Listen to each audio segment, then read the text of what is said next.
શ્રી ગણેશાય નમઃ. જય શ્રી કૃષ્ણ મિત્રો. આજના આ વિડીયોમાં સ્વયં ભગવાન શ્રી રામચંદ્રજીએ કહેલ હનુમાન કવચનો પાઠ અર્થ સાથે સાંભળવાના છીએ. એક વાત તો સિદ્ધ છે કે કલયુગના દેવતા હનુમાનજી છે. ભગવાન રામ અને માતા સીતાના વરદાનથી ચિરંજીવી હનુમાન કહેવાય છે કે આજે પણ સંસારમાં જુદા જુદા સ્વરૂપે ફરતા રહે છે અને ભક્તોનું કલ્યાણ કરવા સાથે તેમના તમામ અનિષ્ટોનો નાશ કરે છે. હનુમાન ચાલીસામાં કહ્યું છે તેમ સંકટ તે હનુમાન છુડાવે, મન કર્મ વચન ધ્યાન જો લાવે. જે ભક્ત મન અને શ્રદ્ધાપૂર્વક હનુમાનજીનું એકવાર પણ નામ લે છે તે રામદૂત તરત જ તેમનું દરેક સંકટ દૂર કરે છે. શત્રુનો ભય હોય કે રોગ, દરેક પ્રકારની સમસ્યાના છુટકારા માટે હનુમાનજીની આરાધના ઉત્તમ અને શીઘ્ર ફળદાયી છે. ધાર્મિક ગ્રંથોમાં વાર્તાઓમાં કહેવાયા મુજબ ભગવાન રામે પણ રાવણ સાથેના યુદ્ધ પહેલા હનુમાન કવચનો પાઠ કર્યો હતો. આ જ કારણથી રાવણના અનેક પ્રયાસ અને આયુધો છતાં રામને કંઈ નુકસાન થયું નહોતું. હનુમાન કવચના પાઠથી તમામ ખરાબ અને નકારાત્મક શક્તિઓ તે વ્યક્તિથી દૂર રહે છે. હનુમાન કવચ કરનાર વ્યક્તિ પર કોઈ પણ પ્રકારની જાદુ, ટોણા કે પછી ટોટકાની અસર થતી નથી. તેમજ જો કોઈ આવો પ્રયાસ કરે તો હનુમાનજી આવું કરનાર વ્યક્તિને દંડિત કરે છે. આ કવચનો પાઠ કરવાથી સર્વે બાધા પૂરી થાય છે. નકારાત્મક ઉર્જાથી આપણું રક્ષણ થાય છે. આ કવચનો પાઠ કરવાથી સર્વ પ્રકારે રક્ષા થાય છે. જે ભક્તો આ કવચને ધારણ કરે છે તેને સદગતિ પ્રાપ્ત થાય છે. હનુમાન કવચના પાઠ માટે સૌ પ્રથમ સવારે સ્નાનાદિથી પરવારી સ્વચ્છ કપડાં પહેરી હનુમાનજીની મૂર્તિ અથવા તેમના ફોટા સામે આસન પર બેસી જાઓ. પૂજા આરંભ કરતા પહેલા હનુમાનજીના આરાધ્ય શ્રી રામના આશીર્વાદ લો. પછી હનુમાનજી પર સિંદૂર, વસ્ત્ર અને જનેવું અર્પિત કરી પૂજા કરો. તો આપણે સૌ સાથે મળીને આ હનુમાન કવચનો પાઠ અર્થ સાથે સાંભળીએ. મહાન, શક્તિશાળી અને બળવાન એવા હનુમાનજીને નમસ્કાર છે. ઐશ્વર્યવાન ભૂત, પિશાચ, શાકિની, ડાકિની, પૂતના, મારી, મહામારી, યક્ષ, રાક્ષસ, ભૈરવ, વેતાળ, ગ્રહ રાક્ષસ, કૂળ કે પ્રતિકૂળ ગ્રહ વગેરે તમામના ભયને તત્કાળ નષ્ટ કરનાર, બાધાઓને દૂર કરનાર, ઉચિત અંકુશ લગાવનાર, મહામહી એવા ભગવાન શંકરના 11મા રુદ્ર રૂપા એવા શ્રી હનુમાનજીને વારંવાર નમસ્કાર છે. પૂર્વ દિશા તરફથી હનુમાન રક્ષા કરે, દક્ષિણ દિશા તરફથી પવનદેવના પુત્ર રક્ષા કરે, પશ્ચિમ દિશામાં સમુદ્ર ઓળંગી જનાર તથા રાક્ષસોનો સંહાર કરનાર હનુમાનજી મારી રક્ષા કરો. આકાશ માર્ગમાં ગમન કરનાર કેસરીજીના પ્રિય પુત્ર ઉત્તરમાં મારી રક્ષા કરો. નીચેની તરફ ભગવાન શ્રી વિષ્ણુજીના ભક્ત તથા મધ્ય તરફ પવનપુત્ર મારી રક્ષા કરો. સીતા માતાની ચિંતાને દૂર કરનાર અન્ય દિશાઓમાં મારી રક્ષા કરો. લંકાને પૂર્ણપણે બાળનાર હનુમાનજી હંમેશા બધી વિપત્તિઓથી મારી રક્ષા કરો.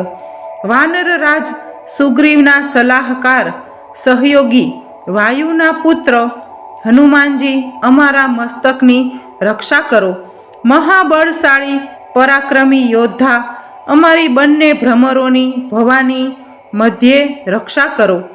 સમુદ્રોની વચ્ચે રહીને આકાશ જાણી પ્રાણીઓના પડછાયાને ભક્ષણ કરનારી, રાક્ષસીઓનો નાશ કરનાર વાનરોના રાજા હનુમાનજી અમારી બંને આંખોની રક્ષા કરો. ભગવાન શ્રી રામના અનન્ય સેવક હનુમાનજી અમારા બંને ગાલોની તથા કર્ણ પટ્ટીઓની રક્ષા કરો. અંજનીના પુત્ર હનુમાનજી મારા નાકના અગ્રભાગની તથા વાનરોના રાજા હનુમાનજી મારા મુખની રક્ષા કરો.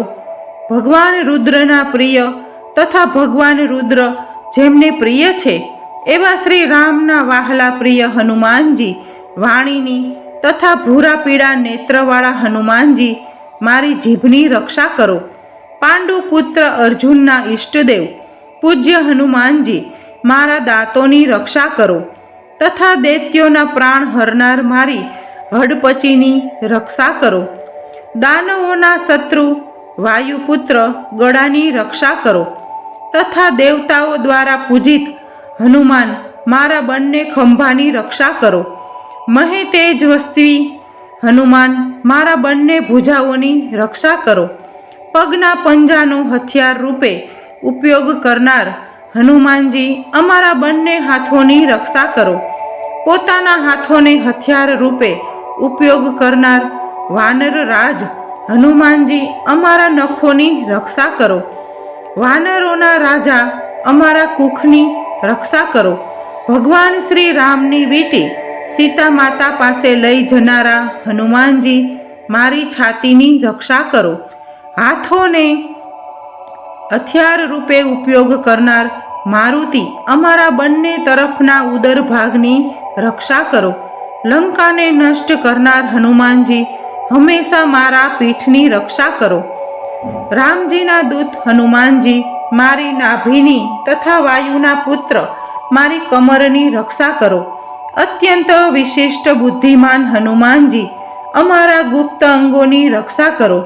તથા શિવજીના પ્રિય હનુમાનજી, અમારા હાડકાની રક્ષા કરો. લંકાના ભવનોને બાળીને નષ્ટ કરનાર હનુમાનજી, મારા ઘૂંટણના ઉપરના બંને ભાગોની રક્ષા કરો. ઘૂંટણો સુધી લાંબી ભુજાઓ વાળા શ્રી હનુમાનજી, મારા બંને જાંઘોની રક્ષા કરો. મહાન પરાક્રમી વીર હનુમાનજી, મારી બંને પિંડીઓની રક્ષા કરો. પર્વતને ઉખેડી લાવનાર સૂર્ય સમાન તેજસ્વી હનુમાનજી, અમારા બંને પંજાઓની રક્ષા કરો. સમસ્ત શક્તિઓથી સંપન્ન શ્રી હનુમાનજી, મારા પંજાના નીચેના ભાગની તથા તાળવા અને આંગળીઓની રક્ષા કરો. મહાબલી હનુમાનજી, મારા બધા અંગોની રક્ષા કરો. તમે આત્મશક્તિ સંપન્ન શ્રી હનુમાનજી, શરીરના રૂવાટાની રક્ષા કરો. જે સમજદાર જ્ઞાની બુદ્ધિમાન મનુષ્ય હનુમાનજીના આ કવચનો પાઠ કરે છે તે મનુષ્ય તે ભક્ત શ્રેષ્ઠ થઈ જાય છે અને સંસારના તમામ વૈભવને ભોગવીને અંતે મોક્ષને પ્રાપ્ત કરે છે. સવારે, બપોરે તથા સાંજના સમયે જે કોઈ નિત્ય એકવાર 3 મહિના સુધી આ હનુમાન કવચનો પાઠ કરે છે એ મનુષ્ય શીઘ્ર જ બધા જ દુશ્મનોને પરાજિત કરીને સુખ સંપત્તિ પ્રાપ્ત કરે છે.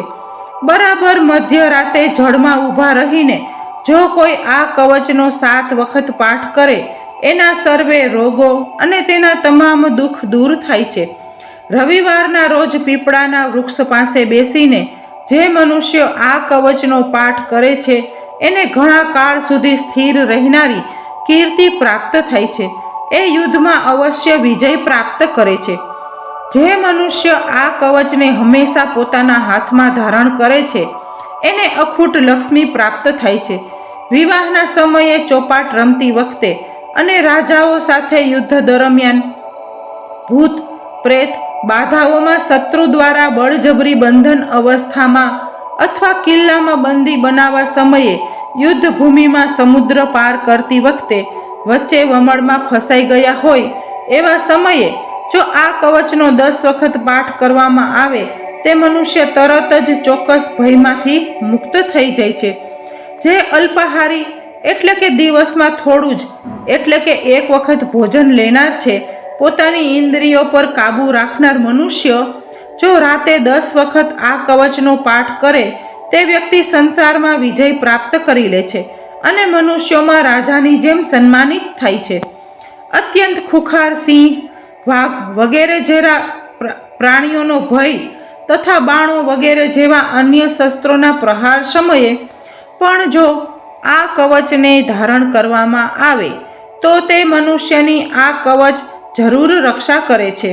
સાંકળોમાં જકડાઈ જતા જેલમાં બંધી બન્યા હોય, શરીરના કોઈ અંગ અથવા પૂરા દેહને ઘાતક યંત્ર, મંત્ર, તંત્ર દ્વારા નિષ્ક્રિય કરી દેવામાં આવ્યો હોય ત્યારે આ કવચનો પાઠ કરવો. જ્યારે દેહ ભયંકર બીમારીથી ગ્રસ્ત હોય ત્યારે શોકમાં ભયંકર ભમસાળ યુદ્ધ વખતે બ્રહ્મ રાક્ષસ કુળ કે પ્રતિકૂળને દૂર કરવા માટે જે મનુષ્ય આ કવચનો પાઠ કરે છે તે નિશ્ચિત રૂપે વિજય પ્રાપ્ત કરે છે, એટલે કે આ કષ્ટોમાંથી મુક્તિ પ્રાપ્ત કરી શકે છે. ભોજપત્ર, લાલ વસ્ત્ર અથવા વૃક્ષની છાલ, તાડના પાંદડાની ઉપર ચંદન, કપૂર, કુમકુમ અથવા શાહીથી લખીને જે મનુષ્ય આ કવચ ધારણ કરે છે, 5 ધાતુઓ, 7 ધાતુઓ અથવા 3 ધાતુઓ એટલે કે લોખંડ, તાંબુ, ચાંદી, સોનું, પિત્તળ, કાંસુ દ્વારા બનેલ પત્ર ઉપર આ શુભ કવચ બનાવીને તાવીજમાં મૂકીને જે ગળામાં અથવા ભુજાઓના ઉપરના ભાગમાં અથવા માથા ઉપર ધારણ કરે છે તે મનુષ્યની બધી ઈચ્છાઓ પૂર્ણ થાય છે. આ તદ્દન સત્ય છે, કારણ કે આ કવચ ભગવાન શ્રી રામે સ્વયં કહ્યું છે. જેમને રમત રમતમાં સહેલાઈથી સમુદ્ર જળને ઓળંગીને જનક રાજાની પુત્રી એવા સીતાજીની શોકરૂપી આગને લઈને લંકા બાળી નાખી, એવા માતા અંજનીના પુત્ર કેસરીનંદનના પુત્રને હું હાથ જોડીને નમસ્કાર કરું છું. બોલો શ્રી પવન પુત્ર હનુમાન કી જય. શ્રી રામચંદ્ર ભગવાન કી જય. તો મિત્રો, આશા છે કે તમે આ હનુમાન કવચનો પાઠ ધ્યાનપૂર્વક સાંભળ્યો હશે. તો મિત્રો, આશા છે કે આ હનુમાન કવચનો પાઠ આપ નિત્ય કરશો. તમને મારો વિડીયો ગમ્યો હોય તો લાઈક કરી દેજો અને શેર કરી દેજો. બોલો શ્રી રામચંદ્ર ભગવાન કી જય.